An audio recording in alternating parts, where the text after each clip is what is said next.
요한복음 19장 28절에서 30절까지의 말씀입니다. 요한복음 19장 28절에서 30절까지의 말씀입니다. 요한복음 19장 28절에서 30절입니다. 자, 세 구절을 한 목소리로 읽도록 하겠습니다. 자, 같이요. 그 후에 예수께서 모든 일이 이미 이루어진 줄 아시고 성경을 응하게 하려 하사 이르시되 내가 목마르다 하시니 거기 신 포도주가 가득히 담긴 그릇이 있는지라 사람들이 신 포도주를 적신 해면을 우슬초에 매어 예수의 입에 대니 예수께서 신포도주를 받으신 후에 이르시되 다 이루었다 하시고 머리를 숙이니 영혼이 떠나가시니라. 아멘. 오늘 본문 세 구절은 예수님의 가상칠언 5번째와 6번째의 두 내용이 있습니다. 오늘 저녁에 가상칠언 7번째 아버지여 내 영혼을 아버지 손에 부탁하나이다 라는 말씀을 나누기로 하고 오늘은 이 5번째와 6번째를 함께 봅니다. 5번째, 내가 목마르다. 아주 지극히 개인적이고 아주 지극히 사소하고 뭐 이런 것까지 기록해야 할까 싶은 어째 보면 참으로 가벼운 말씀 같다라는 느낌의 표현이 5번째로 되어 있고요. 그리고 바로 그 다음 6번째에 다 이루었다 하신 이 말씀을 가만히 들어보면 정말 지극히 무겁고 막중한 사명을 막 끝내신 아주 공적인 표현으로 다가옵니다. 5번째는 지극히 사소하고 소소하고 개인적인 표현처럼 6번째는 지극히 무거운 막중한 임무를 띈 사람이 최후의 모든 것을 끝낸 마지막 꼭지점을 따는 그 순간, 무게로 따지면 엄청 무겁고 장렬하고 장엄한 그런 느낌, 아주 대비되는 두 표현이 연이어 연속으로 요한복음에 기록이 되어 있습니다. 그래서 별개인 것 같은데 별개가 아니요, 별개가 아닌데 별개인, 참으로 신비하게 붙어있는 오늘 이 두 말씀을 함께 확인하고자 합니다. 오늘 본문에 28절에 이렇게 되어 있어요. 내가 목마르다 하시기 전에 무엇을 응하게 하려 하사라고 되어 있는데 무엇을 응하게 하려 하사라고 되어 있습니까? 성경을 뭐 하게 하려 하사? 응하게 하려 하사. 예수님께서 십자가상에서 실제로 목이 마르셨지요. 엄청 목이 마르셨을 것 같아요. 하오나 성경을 응하게 하려고 뭐라고 외쳤느냐 하면 내가 목마르다라고 했대요. 자, 그렇다면 이 목마르다라는 표현을 해야 예언된 성경이 응하고 실현된다라는 거 아닙니까? 어떤 말씀을 하는 거냐? 구약 시편 69편 21절의 말씀, 저 말씀을 응하게 하려고 이 표현 5번째를 하신 거예요. 자, 한번 같이 읽어볼까요? 그들이 쓸개를 나의 음식물로 주며 목마를 때에는 초를 마시게 하였사오니. 목마를 때에 뭐 마시게 하셨다고요? 식초요, 식초. 여기 신포도주가 나오지요. 신포도주가 포도주 안에 식초를 가득 탔어요. 목도 축이면서 또 고통을 경감시키는 진통제 역할을 하게 하는 건데 여기 해융이 나오지요. 해면이 나오죠. 해면은 우리가 아는 스펀지요, 스펀지에 푹 적셔가지고 우슬초라는 나무에 탁 달아서 짝대기로 쫙 해서 입에 대주는 그 작업을 하는 거예요. 내가 목마를 때에 초를 마시게 하였다라는 이 표현이 응하도록 하기 위해서 예수님이 어떻게 하셨느냐? 내가 목마르다라고 외치신 거예요. 그 소리를 들은 로마 병정이 어떻게 하죠? 신포도주를 해면에 스폰지에 묻혀서 딱 올림으로써 시편 69편 21절이 응해줘요. 그런데 단순히 성경을 응하도록 하기 위하여 절차상의 멘트였을까? 예, 우선 그게 맞는데 한 단계 더 깊어요. 이 5번째, 6번째의 말씀이 요한복음에만 기록이 되어 있는데 왜 요한복음에만 기록하셨느냐? 성령님의 편집에 의도가 있어서 그래요. 여러분, 요한복음에는 예수님께서 몇 군데에서 물과 관련된 내용들을 참 많이 하셨어요. 우선 요한복음 4장 14절에 보시면 뭐라고 말씀하시는가? 같이요. 내가 주는 물을 마시는 자는 영원히 목마르지 아니하리니 내가 주는 물은 그 속에서 영생하도록 솟아나는 샘물이 되리라. 예, 예수님은 항상 영생하도록 솟아나는 샘물을 주는 자예요. 목마를 사람이 목마를 뿐이 아니세요. 도리어 목마른 자가 찾아와서 해결해야 할 그런 분이신 거예요. 그러니까 물을 주는 자지 목마른 자가 아니에요.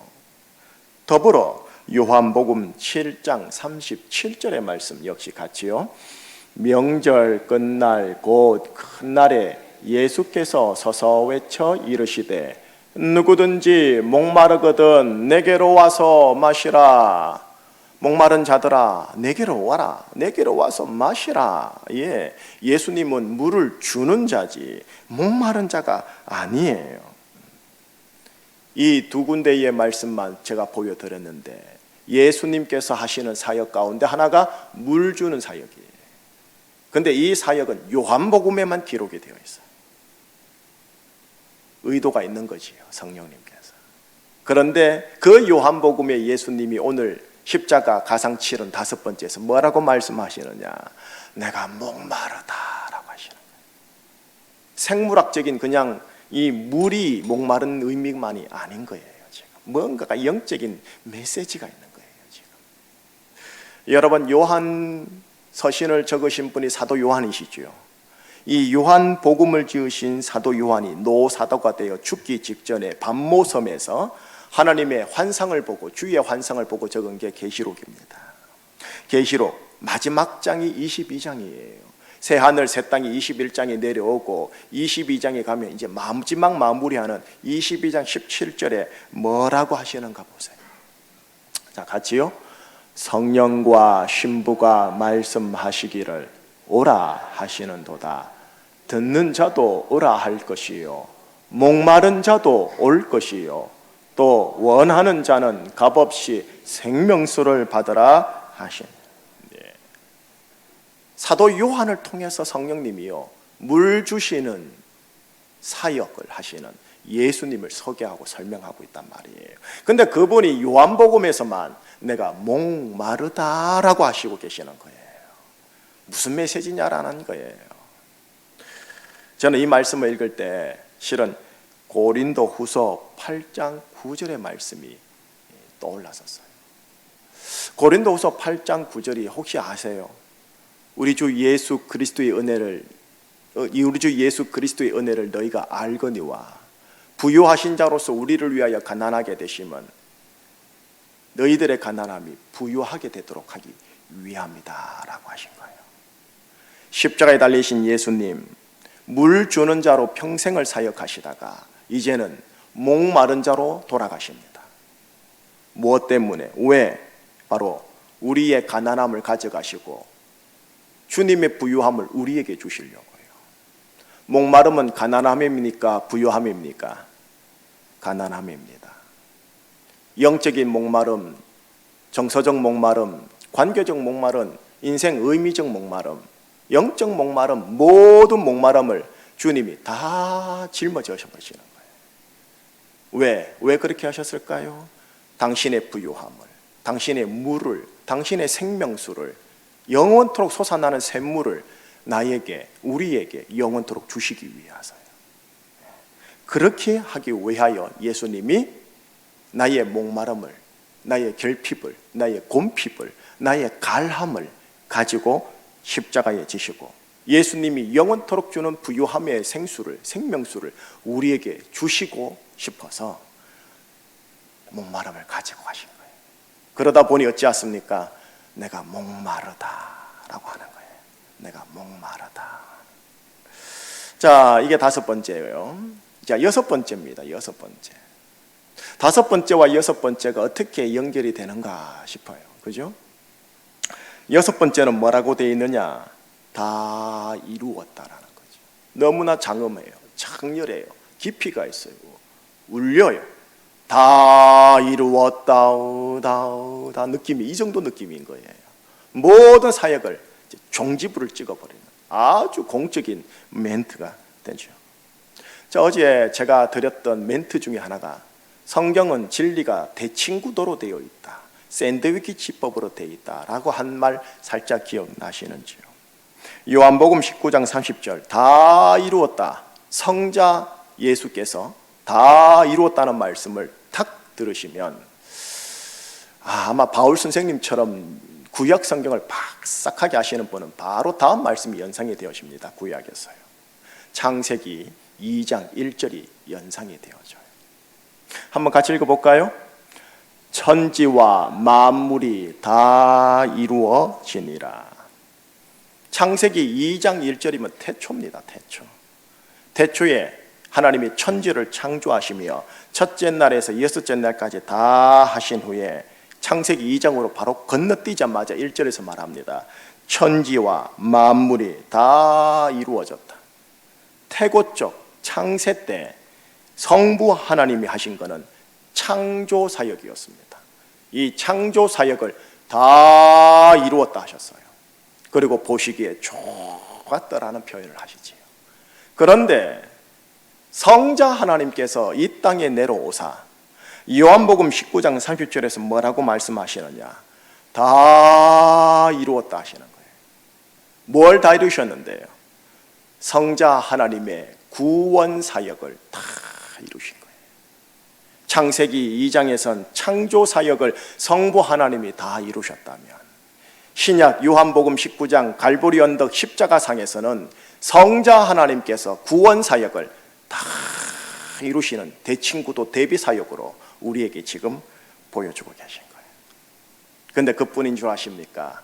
역시 요한복음에 나오는 이 표현이 요한의 기록 인물인 요한계시록 21장이에요. 창세기 2장은 두 번째 장이지요. 창세기 21장은 성경 마지막에 끝에서 두 번째 장입니다. 21장 6절에 또한 어린 양 예수님이 뭐라고 하시는가 보십시다. 자, 같이요. 또 내게 말씀하시되 이루었도다. 나는 알파와 오메가요 처음과 마지막이라. 내가 생명수 생물을 목마른 자에게 값없이 주리. 예, 저기 생명수 샘물 나오지요. 목마른 자 나오지요. 무엇과 연결되느냐? 이루었도다란가 연결되어져. 21장은 무슨 장이냐? 새 하늘과 새 땅을 창조합니다. 하늘의 새 예루살렘 성이 이 땅에 새 하늘 새 땅에 내려옵니다. 신천지가 완벽하게 다 이루어지는 그 때입니다. 말세 때지요. 종말 때지요. 그때 역시 어린 양 예수님이 뭘 하느냐? 다 이루었다 라고 합니다. 여러분, 이 대비 구도를 보십시오. 태초에 창세에 성부 하나님이 천지와 만물을 다 이루었다 합니다.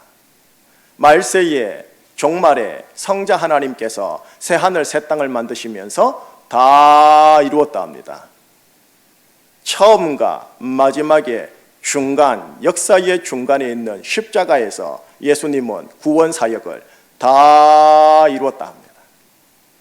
2000년 전에 다 이루었다라는 개념이 말세 종말 때까지 다 이루었다라는 겁니다. 혹시 이 내용이 사진으로 좀 방송실 보여줄 수 있습니까? 예. 여러분, 창세 때요. 창세기 2장 1절에서 천지와 만물이 다 이루어지니라 라고 되어 있습니다. 말세 때요. 계시록 21장 6절 신천지를 만드시면서 이루었도다 라고 성자 어린 양께서 말씀하십니다. 그리고 십자가요. 역사의 정중앙 센터에 있는 그 시대 때 예수님은 다 이루었다고 합니다. 그리고 우리는 지금 어디에 있느냐? 현재에 있습니다. 현재에. 우리가 태어난 건 과거였고 앞으로 죽을 날 미래겠지요. 십자가로부터 하여 말세에 이르기까지는 이 시대의 역사요, 과거, 현재, 미래입니다. 영의 세계는 초지일간 다 이루었답니다. 영의 세계에서는 과거, 현재, 미래가 없으니까요, 초지일간 다 이루었다 합니다. 그러나 우리가 사는 현재에는 아직 다 이루었다는 내용으로 말할 수 있는 현실이 아니거든요. 아직까지 다 이루었다 말할 수 있는 내용물이 가정과 교회에서 나타나지 않거든요. 영의 세계에선 다 이루었다 합니다. 하지만 현실의 세계 속에서는 이런 게 이루어진 게 없는데 입니다. 그래서 이거를 유식한 신학자들은 이렇게 말합니다. 영의 세계에 다 이루었다라는 신앙을 영어로 말할게요. 그래도 따라 한번 해주세요. Already. Already가 뭐죠? 이미 다. Already 신앙. 이미 다 이루어졌다. 말씀 속에서 다 이루어졌고 영의 세계 속에 다 이루어졌다. 여러분과 저는 영의 세계 속에서와 말씀 세계 속에서는 영화가 되신 분들이십니다. 이게 Already 신앙이라고 그래요. Already 신앙에 대한 확고한 믿음이 있어야 돼요. 그런데 현실을 보자라는 거죠. 나도 공사 중이에요. 이 사람도 공사 중. 우리 교회 온 교우들 다 공사 중이라는 거예요. 그죠? 그래서 이거를 걸어서 영어로 뭐라고 하느냐 하면 따라해 보세요. Not yet. 아직까지 이루어지지 않았다라는 거예요. Already 신앙, not yet 신앙. 영의 세계, 말씀 세계 속에서는 이미 다 이루었지만 현실 세계, 이 현상의 세계 속에서는 not yet, 아직 멀었다. 아직 멀었다. 그러니 멀은 부분은 뭐냐? 우리가 짊어져야 할 사명이요, 우리가 이루어야 할 사명이요, 내가 감당해야 할 십자가가 되어지는 거예요. 그래서 마지막으로요, 여러분, 이미 영의 세계 속에서 다 이루어진 내용이 현상의 세계 속에서 그걸 이뤄내기 위하여 필요한 게 있습니다. 나의 결단, 나의 헌신, 나의 노력, 필요하지만 그것보다 그 전에 더 뭐가 필요하냐? 예수님이 주시는 생명수 샘물이에요. 내가 주는 물은 영원히 목마르지 아니하리라 했던 이 물이 뭘 얘기하느냐 하면 성령님을 얘기합니다. 성령의 생수의 강이 흐르기 시작할 때 뭐가 되느냐? 광야가 물된 동산으로 바뀌어요. 내 인격의 광야가 물된 동산의 인격으로 바뀌어요. 우리 관계의 광야가 물된 동산의, 에덴 동산의 관계로 바뀌어요. 공동체로 바뀌어요. 자녀과 가정의 관계로 바뀌어요. 내 육체의 광야에 물된 동산의 육체로 변모가 되어지는 거예요. 그거를 가능하게 하는 게 뭐라고요? 생명수예요. 생명수. 그 생명수가 흐르는 자리에 뭐가 되느냐? 광야가 어떻게 해요? 물된 동산. 다 이루어졌다고 하는 물된 동산이 아직 덜 이루어진 광야에서 나타나기 시작하는 거예요.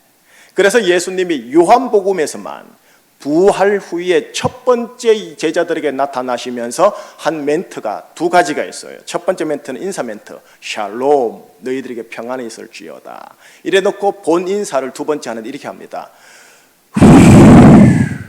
성령을 받아라. 요한복음 21장에 기록이 되어 있어요. 성령을 받아라. 내가 너희에게 주는 생명수를 받아라. 사복음서 다음이 성경책이 뭐죠? 사도행전. 사도행전 2장에 가면 제자들이 생명수를 받아 성령 충만해지며 교회가 태동하고 확장하고 성장합니다. 교회의 영광이 나타나요. 정리하겠습니다. 결국 예수님께서 다 이루었다 하심으로 인하여 여러분과 제가 죄사함 받은 것과 의롭다 하심 받은 것 받으신 거예요. 그런데 여기서 멈추면 안 돼요. 히브리서에는 이렇게 되어 있어요. 온전함으로 더 나아갈지니라. 회개함과 세례와 여기에 머물지 말고 온전함으로 나아갈지니라. 온전함이 뭔데요? 성령의 충만한 가운데 예수의 형상을 닮아가는 거예요. 월요일부터 오늘까지 제가 여러분들에게 대표기도 장로님들이 하기 전에 합심하여 기도한 계속적인 공통적인 기도가 있었어요. 보혈로 덮어주시옵소서라는 기도 제목과 또 하나는 예수의 형상을 닮아가게 하여 주시옵소서. 기억나십니까? 고린도후서 3장 18절에 대해서요, 그 아들의 형상을 본받아, 그와 같은 형상을 본받아 영광에서 영광에 일어나니 곧 성령으로 말미암음이니라. 여러분, 우리가 예수를 닮아가는 것 성령에 의해서, 생명수에 의해서만 가능합니다. 내가 노력하는 거 있지요. 물론 김 목사도 노력하는 게 있단 말이에요. 나의 결단과 헌신이 있단 말이에요. 그러나 알아요, 성령의 생명수가 아니면 내가 예수의 형상을 닮아갈 수 없다라는 것을. 예수의 형상을 닮아가기 위해서는, 예수의 형상을 닮아간다는 게 뭘까요? 내 속에 있는 광야는 사라지고 생명수로 인하여 내 인격에 물된 동산으로 변모되는 게 예수님 닮아가는 거예요. 예수님 닮아가는 게 물된 동산으로 바뀌는 거예요. 왜? 예수 말이 내 말 될 테니까, 예수 생각이 내 생각 될 테니까, 예수 건강 내 건강 될 테니까, 예수 소화 잘 되는 거 내 소화 잘 될 것이고, 예수 관계 좋은 거 내 관계 좋은 거 될 것이고, 예수 축복 내 축복 될 것이고, 예수 사명 내 사명 될 거고, 예수 십자가 내 십자가 될 거고, 예수 부활 내 부활 될 거니까, 예수 닮으면 예수 모든 게 내 것이 되는 거예요. 나의 죄와 가난함은 예수님 것이 되어버리고 예수님의 부유함은 내 것이 되어지는 거예요. 성령에 의해서만. 그래서 요한복음에서는 마지막에 부활하신 후 첫 번째로 제자들에게 말씀하신 게 후 하고 숨을 내쉬면서 성령을 받더라 하셨고, 다섯 번째 사도행전 2장에선 실제로 성령을 받아요. 그리고 교회가 태동되는 거예요, 여러분. 이거를 히브리서에서는 죄사함 받았다, 의로웠다 하심을 받았다를 넘어서 온전함이 이르러라라고 되어 있어요. 로마서 사도 바울 선생님은 죄사함과 의롭다 함까지 말씀해 주신 겁니다. 성경을 이렇게 점차적으로 계시를 깊게 풀어주셔요.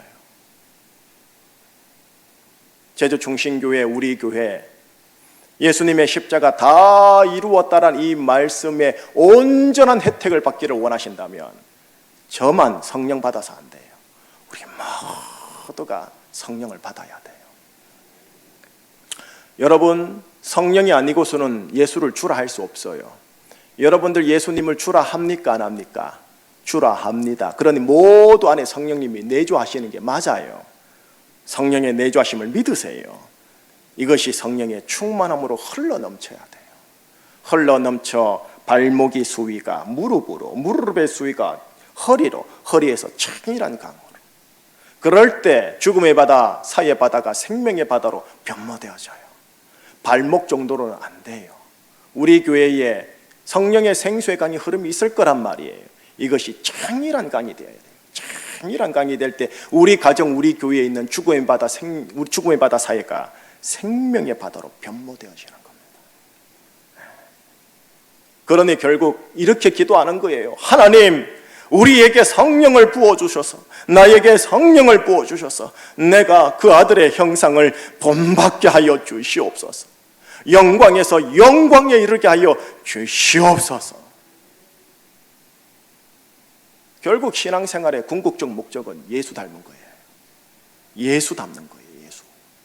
그거는 나의 결단도 있어야 되지만 성령에 의해서만 가능해져요. 그러니 성령을 달라는 이유가 뭐냐? 은사, 능력, 기적, 이것만이 아닌 거예요. 뭐죠? 예수 닮기 위해. 예수 인격, 내 인격 만들려고. 예수 운명, 내 운명, 예수 사명, 내 사명 만들려고. 예수 축복, 내 축복 만들려고요. 예수 십자가, 내 십자가 만들려고요. 그것 때문에 그래요. 이제 마무리할게요. 예수님께서 요한복음 15장이죠. 돌아가시기 전에 제자들에게 하신 말씀 중에 한 대목, 요한복음 15장 26절이에요. 내가 아버지께로부터 받아 너희에게 보낼 보혜사, 아버지께로부터 나오시는 진리의 성령이 오실 때에 그가 너희에게 나를 증언하실 것이요 라고 되어 있어요. 증언하다. 증언에는 두 가지가 있어요. 복음 전파적 증언, 예수 믿지 아니하는 자들에게 찾아가서 전도하고 선교하는 복음 전파적 증언이 있어요. 또 하나는 복음 열매적 증언이 있어요. 이건 뭐냐? 내 인격에, 내 삶에 복음의 열매, 예수의 열매를 맺어 주위 가족들과 주위 사람들과 교회 교우들이 나를 보면서 아, 저게 예수님의 모습이구나. 예수님을 그렇게 증언하는 거지. 예수 믿지 않는 자들에게는 복음 전파적 증언이 필요해요. 복음 전파적 성령 충만함이 필요해요. 그러나 같은 교회 식구들끼리, 같은 가족들끼리 이 세계 속에서는 뭐가 필요해죠? 복음 열매적 증언이 필요해요. 복음 열매적 성령 충만함이 필요해요. 그래서 은사와 열매는 같이 가야 돼요. 열매가 중요해요. 예수 믿는 우리들 세계 속에서는 복음 전파적 성령 충만도 필요하지만 복음 열매적 성령 충만함이 필요해요. 이를 위한 복음 전파적 성령 충만과 복음 열매적 성령 충만, 이것이 둘 다가 필요한 거예요. 저는 우리 교회 안에 생명수, 성령의 충만함이 흐르기를 축복합니다. 여러분의 가족들이 여러분들을 보면서 저게 예수구나, 여러분들의 모습 속에서 예수님이 증언되어지기를 바랍니다. 우리 교회의 모습 속에서 예수가 나타나고 예수가 보여 예수가 증언되기를 축복합니다. 이를 위하여 예수님이 십자가에 못 박히셨고 마지막 다 이루었다 하신 겁니다. 다 이루셨으니 다음 단계 우리가 이거 해내야 합니다. 사도행전 우리가 해내야 합니다. 성령의 생수의 강이 여러분의 심령에서, 가정에서, 우리 교회에서 콸콸콸 흐르는 이 환상, 이 소망이 실제화되시기를 주의 이름으로 축복합니다. 기도하시겠습니다. 하나님, 가상 7원 첫 번째로부터 하여 6번째까지 다 이루었다 하신 내용까지 확인하였습니다. 이 예수를 깊이 있게 생각하는 성금요일입니다. 오전 9시 예수님이 십자가에 못 박히시고 오후 3시 예수님이 운명하신 그 시간, 이 시간 우리는 열심히 땀 흘리며 흙을 파는 가운데 돈을 버는 삶을 살 것입니다. 그런 세계 속에서도 성령님을 통하여 예수를 깊이 있게 생각할 수 있도록 은혜를 베풀어 주시옵소서. 예수님께서 십자가에서 나를 위하여 피 흘리신 것을 생각하고 묵상하며 열심히 살아가는 오늘 한날 주님 되게 하여 주시옵소서. 예수 그리스도 이름으로 기도합니다. 아멘.